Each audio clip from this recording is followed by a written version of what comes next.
பரிசுத்தனை அமர்ந்துக்கு நன்றி. இந்த இடத்துல நான் நிற்பேன்னு சொல்லி எனக்கு தகுதியே இல்லை. ஆனாலும் இயேசுப்பா என்னை தகுதிப்படுத்தி இந்த இடத்துல நிறுத்தி இருக்கிறாரு. அவ்வளோதான், மேரேஜ் ஆயிடுச்சு, நமக்கு இனிமேல் அவ்வளோதான், நம்ம குடும்பம் நம்ம கணவரை தான் பார்க்கணும், அதோட நம்ம வாழ்க்கை அவ்வளோதான் அப்படின்னு சொல்லி நாங்கள் நினச்சிட்டு இருந்தோம்.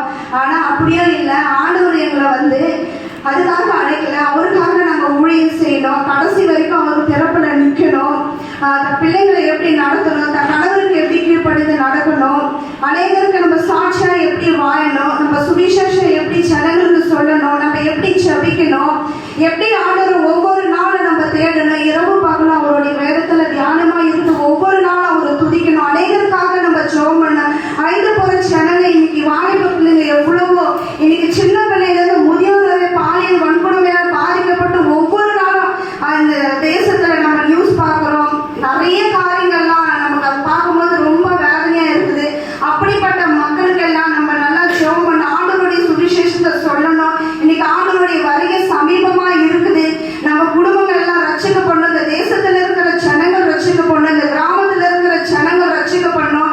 நம்மளுடைய வாழ்க்கை மட்டும் நல்லா இருந்தா போதாது, நம்மளுடைய குழந்தைங்களுடைய வாழ்க்கை மட்டும் நல்லா இருந்தா போதாது, கனவு மொழியோடு இருந்தா நல்லா இருந்தா போதாது. ஆனா இந்த ஜனங்கள் எல்லாம் ஆண்டவர் அதுக்காக தான் நம்ம தெரிந்து கொண்டார். இந்த தேசத்துல இருக்கிற ஜனங்களை ரட்சிப்புக்குள்ள கொண்டு வரதுக்காக நம்ம சுவிசேஷம் சொல்றது அவருடைய வேலையை செய்யறதுக்காக தான் நம்மளை தெரிந்து கொண்டாரு. அது மூலம் இந்த வேத பாடத்தின் மூலயமா நான் இது எல்லாமே தெரிஞ்சுக்கிட்டேன். என்னுடைய வாழ்க்கை இவ்வளவுதான் நினைச்சிருந்தேன், ஆனா அப்படி இல்லை. ஆண்டவர் என்னெல்லாம் நம்மளோட சித்தத்தை வச்சிருக்கிறாருன்னு சொல்லி இப்படிலாம் ஸ்திரீகளை குறிச்சும் நம்மளுடைய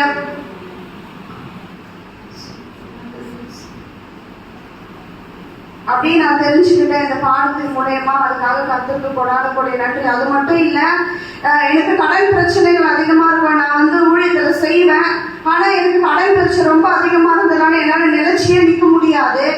நான் அடிக்கடிக்கு நான் வேலைக்கு போயிடுவேன், ரொம்ப இது பண்ணுவேன். ஆனா அப்படிலாம் இல்லை. ஆண்டவருடைய ஊழியன்னா என்ன, அவருக்காக எப்படி நிற்கணும், இந்த நம்ம இந்த சபைக்கு ஆண்டவர் தலையா இருக்கிறாரு. நம்ம ஒவ்வொரு அவைகளா நம்ம இருக்கிறோம்.